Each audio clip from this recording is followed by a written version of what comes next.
살아계신 하나님 말씀은 구약성경 역대상 21장 7절 8절 두 절 말씀입니다. 저 여러분 성경책 641페이지 되겠습니다.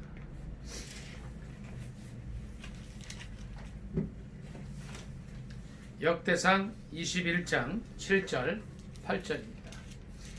다 찾으신 줄 알고 합독하겠습니다. 시작. 하나님이 이 일을 악하게 여기사 이스라엘을 치심해 다윗이 하나님께 아뢰되 내가 이 일을 행함으로 큰 죄를 범하였나이다. 이제 간구하옵나니 종의 죄를 용서하여 주옵소서. 내가 심히 미련하게 행하였나이다 하니라. 아멘. 한 번 더 하겠습니다. 641페이지 역대상 21장 7, 8절입니다. 시작. 하나님이 이 일을 악하게 여기사 이스라엘을 치심해 다윗이 하나님께 아뢰되 내가 이 일을 행함으로 큰 죄를 범하였나이다. 이제 간구하옵나니 종의 죄를 용서하여 주옵소서. 내가 심히 미련하게 행하였나이다 하니라. 아멘. 하나님의 진노하심이라는 제목으로 이 말씀을 본문으로 해서 함께 은혜 나누기를 원합니다. 제목이 뭐라고요? 하나님의 진노하심.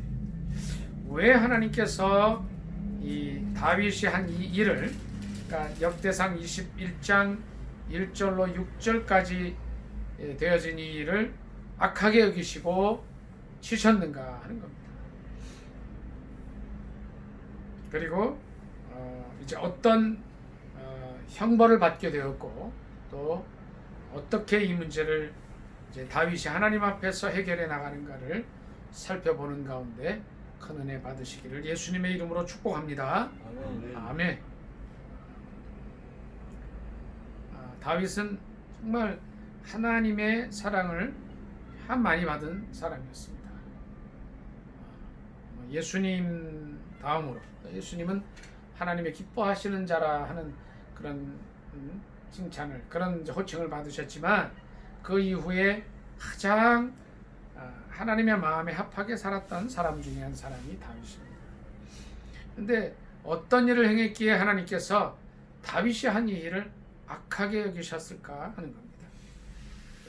역대상 21장 1절로 6절까지 말씀을 다시 한번 읽도록 하겠습니다. 시작. 사탄이 일어나 이스라엘을 대적하고 다윗을 충동하여 이스라엘을 계수하게 하니라.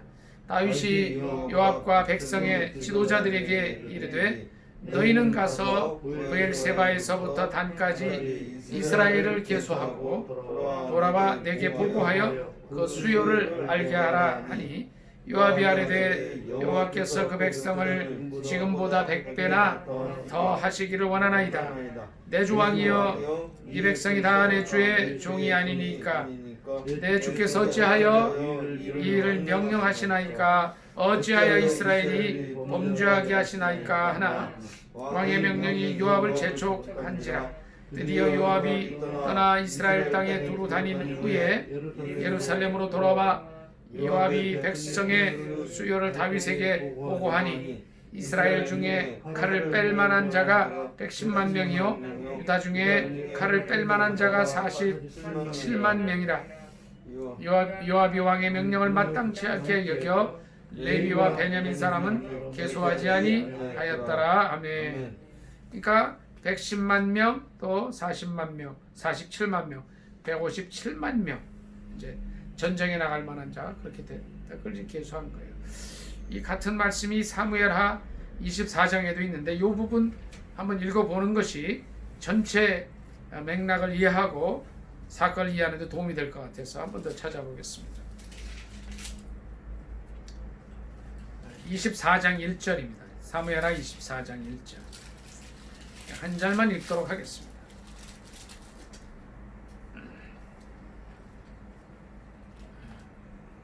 구약성경 505페이지입니다. 사무엘하 24장 1절 같이 읽습니다. 시작.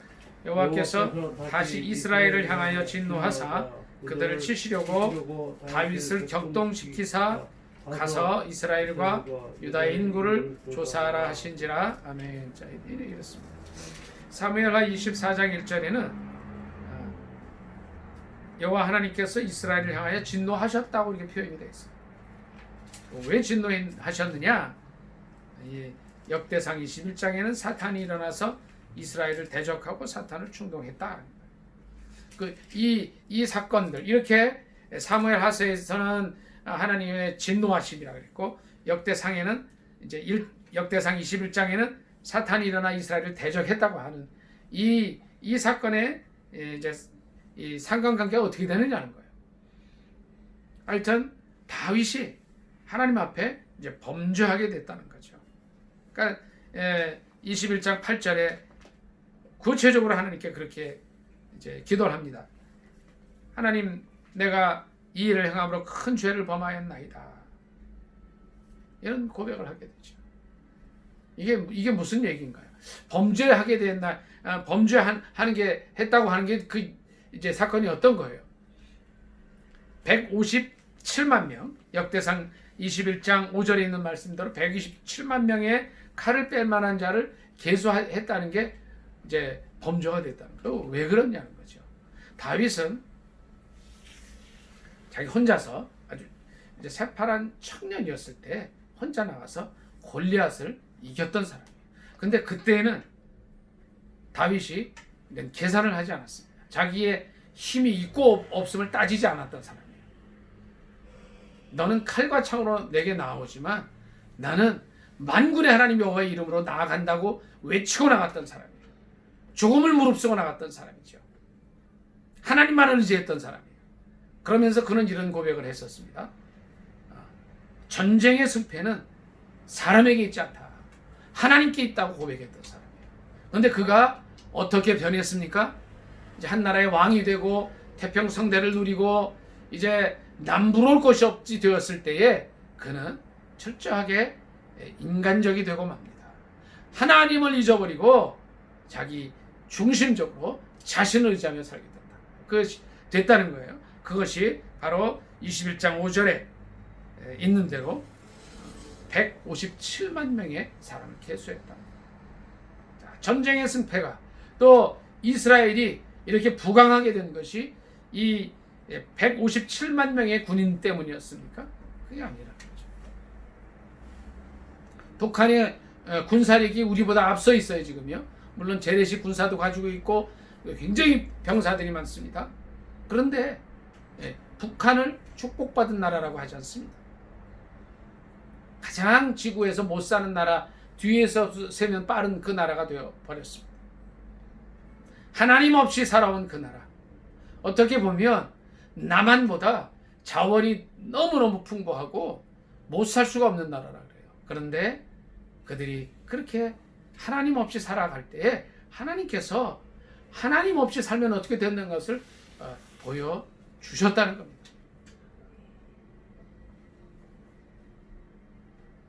이제 저는 이제 북한에 물난리 나고 뭐 태풍 가고 이런 거를 좀 뭐 이렇게 별 생각 없이 넘겼습니다만은 그것을 유심히 보는 사람들이 있었더라고요. 예를 들어서 막 전체 남한에 막 태풍이 오고 난리가 났던 때가 있습니다. 근데 그때에 북한에도 같이 났는데 그 태풍이 날 때에 북한에는 대부분 이제 태풍이 몰아쳐도 비 없는 태풍이 갔다고 그래요. 그래서 농사가 전부 안 됐다고 그래요. 그래서 이분들이 그 땅이 왜 이렇게 안 되냐. 그래서 땅을 전부 그냥 1m가량을 뒤엎었답니다. 실제 이제 북한에서 있었던 일이고 북한에 살다가 온 분들이 하는 얘기예요. 그래서 그거를 다 뒤엎었는데 뒤엎고 난 해에 그냥 태풍이 와가지고 그걸 다 쓸어갔다는 거죠. 그리고 이제 어떨 때는 이제 어떻게 했냐면 태풍이 온다고 하니까 계속 이제 비 없는 태풍이 왔었기 때문에 한 번은 이제 비가 많은 태풍이 올 줄 알고 이제 북한의 그 평화의 댐이라는 거 있지 않습니까? 그 평화의 댐을 다 열어놨더니 그 해에만 이제 뭐 비 없는 태풍이 올라오기도 하고 또 한 번은 이제 비 있는 태풍이 올 것 같아서 그냥 평화의 댐을 다 막아놨는데 비 있는 태풍이 와가지고 또 탁 쓸어내리고 해가지고요. 살 수 없는 것이 돼버린 거예요. 살 수 없는 것이.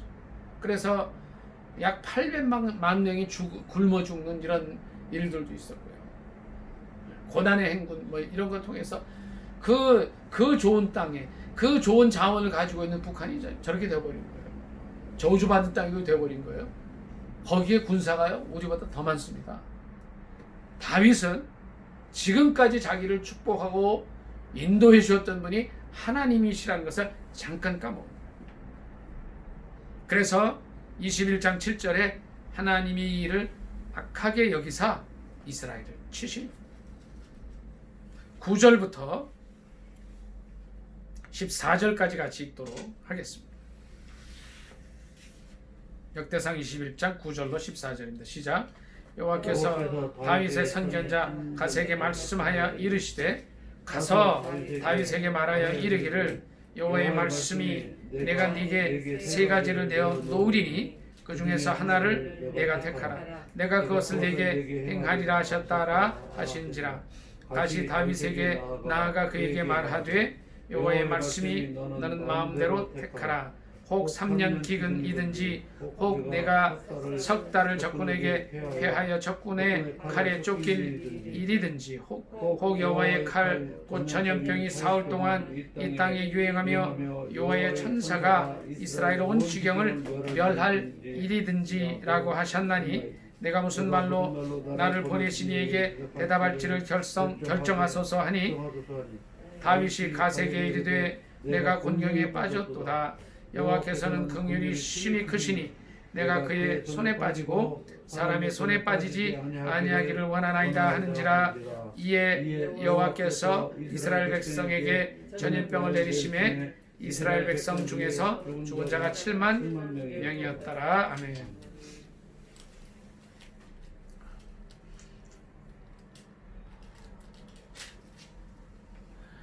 (7만) 명의 귀한 생명이 갑자기 죽임을 당합니다.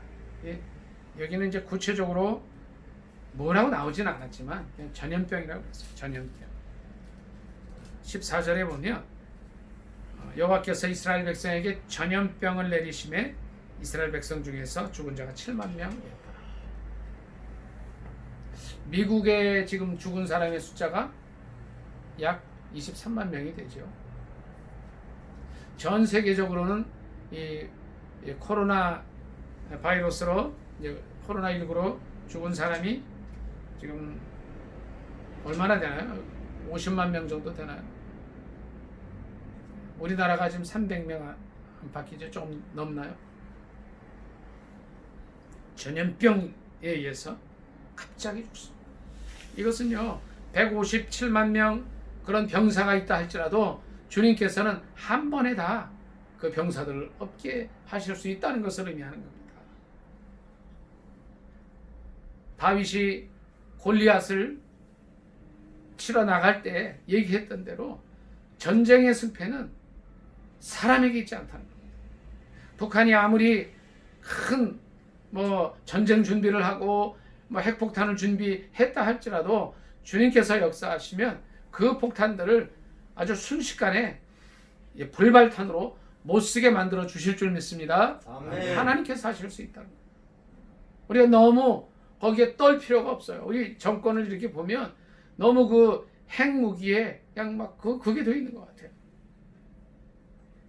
다시 말씀을 드리면 핵무기에 있고 없음에 전쟁의 승패가 있지 않다는 겁니다. 솔직히 이 6.25 때에 이제 북한이 계속 밀고 들어와서 거저 한 달 만에 그냥 낙동강 정선까지 밀고 내려왔어요. 이제 낙동강만 넘으면 우리나라가 전체 이제 공산화될 그런 위기에 있었습니다. 그러나 전쟁의 성패는 하나님께 달린 겁니다. 많은 성도들과 우리 민족의 이제 이 기도하는 사람들이 기도하는 가운데 다시 이제 9.28 서울 수복, 인천 상륙작전 이런 걸 통해서 이제 이렇게 된 거죠. 실은 저희도 1.4 때 저희 아버님이 이제 평양에서 이제 내려오셔서 또 저희가 또 이제 서울에서 살게 된 거거든요. 전쟁의 성패는 하나님의 하나님께 오직 달려 있는 겁니다. 이제 하나님께서 이 7만 명의 죽음을 통하여서 모든 일을 주장하시는 분은 하나님이시라는 것을 말씀해 주시는 줄 믿습니다. 아멘. 그러면 다윗이 이 민족의 위기를 어떻게 해결해 나갈 수 있었을까요? 15절부터 같이 읽도록 하겠습니다. 15절부터 쭉 같이 읽습니다. 시작.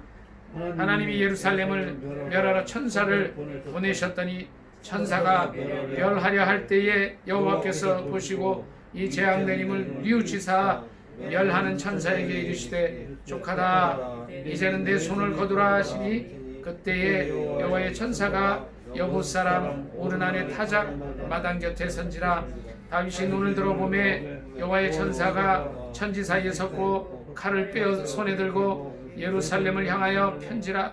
다윗이 장로들과 더불어 굵은 배를 입고 얼굴을 땅에 대고 엎드려 하나님께 아뢰되 명령하여 백성을 계수하게 한 자가 내가 아니니까 범죄하고 악을 행한 자는 곧 나이니이다. 이 양 때는 무엇을 행하였나이까?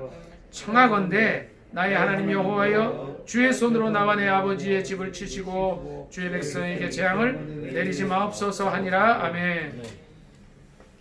15절에 보면요, 하나님께서 예루살렘을 멸하러 천사를 보내셨다는 거예요. 네? 하나님께서 특별히 택하여 세우시고 그곳에 성전을 두시려고 하신 그곳을 멸하러 하셨다는 겁니다. 멸하려고 하셨다는 거예요. 그리고 천사가 실제 그 일을 하려고 할 때에 이 재앙 내림을 뉘우치셨다는 거예요. 하나님께서 그 긍휼하심 때문에 그것을 중지시켰다는 거예요. 그러니까 우리는 여기서 두 가지를 생각할 수가 있습니다. 첫째는 예루살렘을 멸하려 할 정도로 이것이 큰 범죄였다는 거예요. 하나님 마음을 너무 아프게 한 사건이었다는 거예요. 그런데 그럼에도 불구하고 하나님의 자비와 긍휼이 크시기 때문에 이것을 돌이키십니다. 그리고 이제 멸하는 천사에게 족하다. 정말 우리의 삶의 모습을 보고 또 인간의 죄악들을 생각할 때 하나님을 떠나고 또 조금만 잘 되는 것 같으면 교만해져서 하나님을 잊어버리고 이제 하나님 없이 사는 것처럼, 하나님 없이도 살 수 있는 것처럼 사는 인간을 보실 때 하나님 얼마나 가슴 아프시겠어요? 답답하시겠어요? 코로나19 같은 이 조그만 바이러스 때문에 해도 정말 어찌할 바 모르는 이 인간들인데 아마 이제 사건을 통해서 우리는 겸손함을 배울 수 있습니다.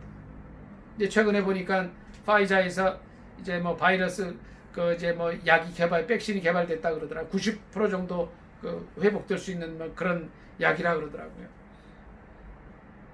얼마든지 하나님께서 더 심한 바이러스를 보내셔서 다 멸하실 수 있지만 예루살렘을 멸하려 하시다가 뉘우치신 것처럼 우리를 긍휼히 여기셔서 이제 정말 이만큼 해주시는 줄 믿습니다.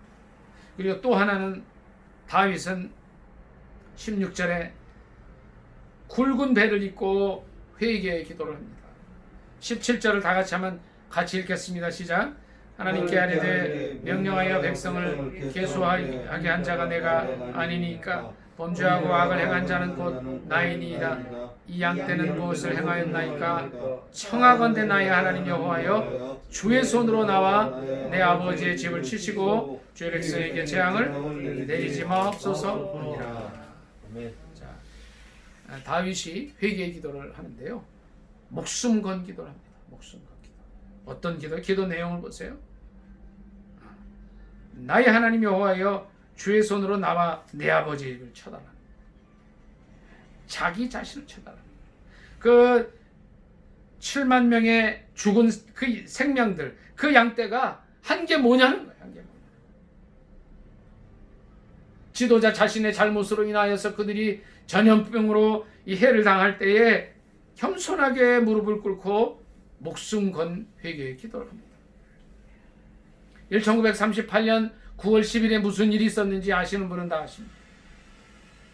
대한예수교 장로회 제27차 총회가 평양 서문박교회에서 있었습니다. 거기서 어떤 일이 있었어요? 신사참배는 죄가 아니다. 그건 단지 문화 행사다. 절하고 예배드려도 우상숭배가 아니다라는 그런 결정을 전국에 총대 목사님들이 하셨어요. 1936년 6월에는 감리교에서 이제 그 일이 이제 장로교 총회에서 27자 총회에서 하기 전에 2년 전에 감리교에서는 벌써 신사참배 굴복을 했습니다.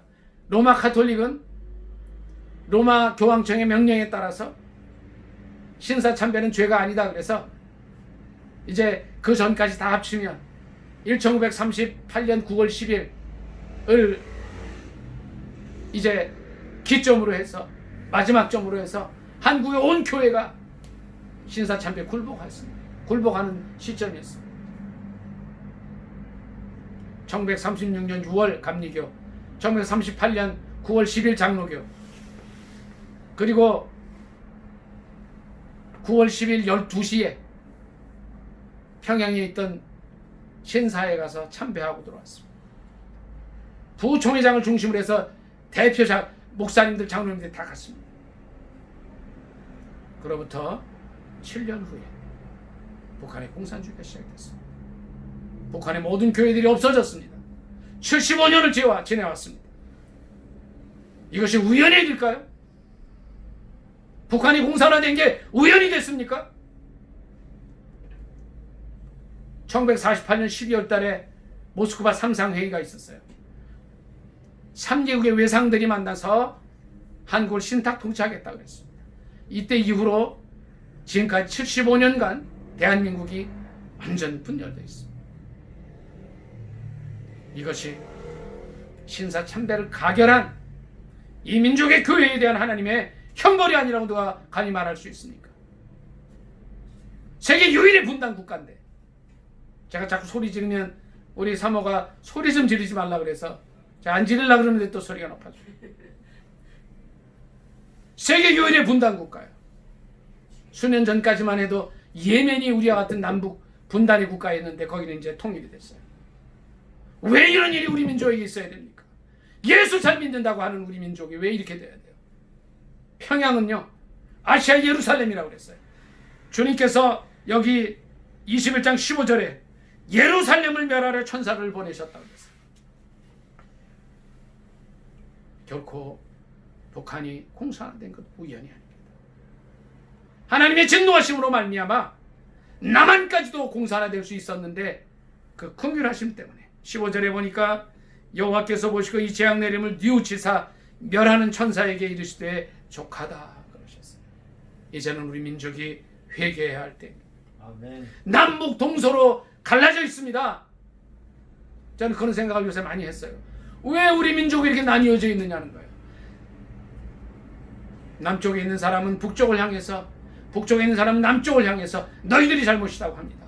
동서로 나뉘어져 있습니다. 진보 보수로 나뉘어져 있어요. 진보는 보수를 향해서 손가락질해요. 보수는 진보를 향해서 손가락질해요. 왜 이렇습니까? 회개해야 할 죄가 있기 때문에. 저는 이 말씀을 보면서 기도 중에 깨달은 것이 있습니다. 우리 민족의 문제는 진보 보수의 문제가 아니에요. 남과 북의 문제가 아니에요. 1936년 6월, 1938년 9월 10일 제1개 2개를 전국에서 모인 목사 장로님들이 모여서 그것을 어기고 또 신사참배하고 그 죄악을 다 회개하지 못한 죄악 때문인 줄 믿습니다. 이 죄를 우리가 품고 나가야 됩니다. 적어도 이 오메가 선교에 오시는 분들은 이 민족의 죄악을 아직 75년 동안 지속된 남북 분단의 문제 속에서 아직 해결되지 않은 이 문제의 근원이 뭐냐? 죄악 때문인 줄 믿습니다. 아멘. 회개해야 될 줄 믿습니다. 아멘. 당신들의 죄악이 아닙니다. 이것이 나의 죄요, 우리의 죄입니다. 다윗이 여기서 목숨 걸고 기도합니다. 이 양 때는 무엇을 행하였나이까? 청하건대 나의 하나님 여호와여 주의 손으로 나와 내 아버지 집을 치시고. 이 민족 분단의 기본 문제였던 이런 우상숭배의 문제, 또 1개, 2개를 범한 이 죄악들을, 한국교회가 나서서 범하였던 이 죄악들을 나와 내 아버지 집의 죄악으로 알고 나를 죽여달라고, 나를 치시고 이 백성의 문제를 해결해 달라고 기도한 이 다윗의 기도가 오늘 우리의 기도가 되어야 될 줄 믿습니다. 아멘. 제가 그 생각을 해봐요. 같은 교회 내에 동서가 있어요. 진보 보수가 다 있어요. 웬만한 교회 가면은요, 이 강대상에서 설교를 못합니다. 진보 같았느니 보수 같았느니 하지는 못해요. 그 설교한 날은요, 교회가 갈라져 버려요. 왜 분열의 영이 한국 교회에 들어와 있습니까? 한국에 왜 분열의 영이 들어와 있습니까? 해결되지 아니한 이 죄악 때문에 그렇습니다. 우리가 우상 숭배한 죄악들, 사실 우상을 섬겼던 죄악들, 신사 참배가 죄가 아니라고 그저 문화 행사라고 했던 이 죄악들을 아직 다 뉘우치지 못한 이 죄악 때문에 우리들이 다 망하게 되었음에도 불구하고 아직 깨닫지 못하고 있는 현실이 안타까울 뿐입니다. 18절부터 같이 한번 읽겠습니다. 18절부터 쭉 같이 읽습니다. 시작. 여호와의 천사가 갓에게 명령하여 다윗에게 이르기를 다윗은 올라가서 여부 사람 오르난의 타작 마당에서 여호와의 열을 위하여 제단을 쌓으라 하신지라. 이에 갓이 여호와의 이름으로 이른 말씀대로 다윗이 올라가니라.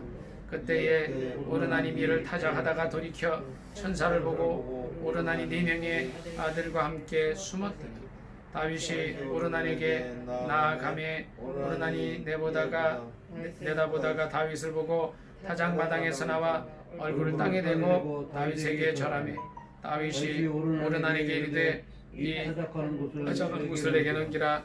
너는 상당한 값으로 내게 넘기라. 내가 여호와를 위하여 일게 한 제단을 쌓으리니 그리하면 전염병이 백성 중에서 그치리라 하니 아멘. 여기 이제 보면요, 여호와를 위하여 한 제단을 쌓겠다고 했습니다. 이제 무너진 제단을 다시 쌓는 일이 필요합니다. 물론 코로나로도 그렇게 됐지만 이제 우리의 죄악 때문에 남북이 분단되어서 북한에는 제단이 다 없어졌습니다. 봉수교회 다 사이비 교회들 다시 제단을 쌓고 평양에 교회가 세워져야 됩니다. 평양에 제단이 세워지고 올바른 제단들이 바로 세워져서 예배가 회복이 될 때 남북 통일은 곧 되리라고 믿습니다. 아멘. 여러분 잘 아시지만 동서독이 통일이 될 때 어떤 정치적인 힘에 의해서 통일된 것이 아닙니다.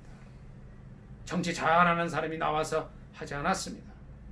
기도하는 한 동독의 목사님 통해서 그곳에서 1년, 2년, 3년 처음에 5명, 6명, 100명, 1000명, 2000명까지 모여서 기도할 때에 하나님께서 순식간에 동서독이 통일되게 하신 줄 믿습니다. 아멘. 아멘. 우리 남북의 통일도 마찬가지예요. 이제 제가 이 말씀을 보고 은혜를 받고 말씀을 나누면서 이렇게 주위에 여러분들한테 여쭤봐요.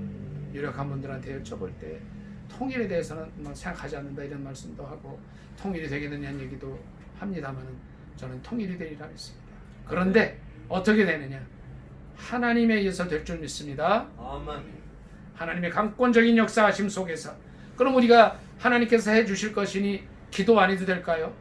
더 기도해야 될 줄 믿습니다. 아멘. 아멘. 이제 제단이 회복이 돼야 됩니다.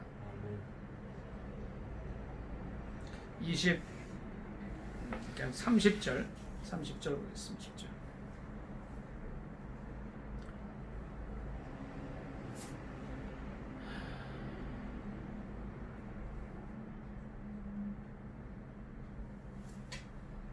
잠깐만요. 26절부터 한번 다시 조금 더 읽겠습니다. 26절부터요. 시작. 다윗이 거기서 여호와를 위하여 제단을 쌓고 번제와 화목제를 드려 여호와께 아뢰었더니 여호와께서 하늘에서부터 번제단에 불을 내려 응답하시고 여호와께서 천사를 명령하심에 그가 칼을 칼집에 꽂았더라. 이때에 다윗이 여호와께서 여부 사람 오르난의 타작마당에서 응답하심을 보고 거기서 제사를 드렸으니 옛적에 모세가 광야에서 지은 여호와의 성막과 번제단이 그때의 기브온 산당에 있었으나 다윗이 여호와의 천사의 칼을 두려워하여 감히 그 앞에 가서 하나님께 묻지 못하더라. 아멘. 이제 번제단 위에서 하나님께 제사를 드렸을 때에 응답이 왔습니다. 응답이 있고 회복되는 역사가 있었습니다. 다윗처럼 우리는 늘 실수하고 부족합니다. 제가 실은 오늘 말씀을 전하면서 일제시대에 있었던 우리 선배 목사님들을 정죄하려고 하는 게 아닙니다. 저는 팩트를 얘기하는 팩트를. 왜 75년간 우리가 그렇게 기도함에도 불구하고 남북의 하나됨이 이루어지지 못할까 하는 기도 중에 주님 주신 말씀이 이거였어요. 회개할 일입니다. 회개하고 다윗이 한 것처럼 정말 이 민족을 향한 하나님의 진노가 그 사람들의 죄악이 아니라 우리 조상 믿음의 선조들의 죄악이 아니라 비록 그분들이 그런 결정을 했다 할지라도 그것이 내 죄입니다. 느헤미야가 바벨론에 고위 공직자로 있었을 때 예루살렘 성전에 회파된 소식을 듣고 여러 가지 상황 속에서 하늘의 하나님께 기도할 때 자기의 죄로 금식하며 기도했거든. 바로 그 기도가 필요할 때 이 다윗의 회개의 기도가, 눈물의 기도가, 목숨 건 기도가 필요한 때입니다. 오늘 말씀을 요약하기를 원합니다. 이제 다윗이 철저하게 하나님만을 의지하는 삶을 살다가 어느 정도 안정이 됐을 때에 자신을 의지하고 사람을 의지하게 됐을 때 백성을 계수하는 죄악 가운데 이제 하나님의 진노하심이 임해서 많은 사람이 죽게 됩니다. 이때 이 문제를 해결하는 방법, 전적인 하나님의 긍휼하심 때문, 자비하심 때문이었고 또 그것을 기초로 해서 다윗이 목숨 건 회개의 기도를 드릴 때에 이 문제가 해결이 됩니다. 코비드-19 코로나 바이러스의 이 어려움 속에 있는 우리가 이 어려움을 어떻게 이길 것이냐, 오직 회개의 기도밖에, 목숨 건 통회의 기도밖에 해결책이 없는 줄 믿습니다. 기도할 때 우리가 물론 코로나19가 물러가라고도 기도해야 되겠지만 민족의 죄악을 내 죄악으로 품고 기도하면서 1938년 9월 10일 평양 그 서문박교에서 있었던 그 죄악들, 1936년 6월에 감리교에서 굴복했던 그 죄악들, 가톨릭교회가 그 전에 굴복했던 죄악들을 회개하면서 다시는 이 민족 가운데서 이런 일이 없도록, 하나님을 진노하게 하시는 일이 없도록 기도해야 될 줄 믿습니다. 이 시간엔 우리가 개인적인 기도, 선교를 위한 기도도 있지만 바로 그 사건들에 대한 이 민족의 죄악을 나의 죄로 품고 기도하는 그런 시간들이 됐으면 좋겠습니다. 그래서 5분 정도만 우리가 통해 기도하고 마무리 기도 우리 선교사님 해주시고요. 기도에 계속 인도해 주시기 바랍니다. 주여, 일창 기도합니다. 주여! 살아계신 하나님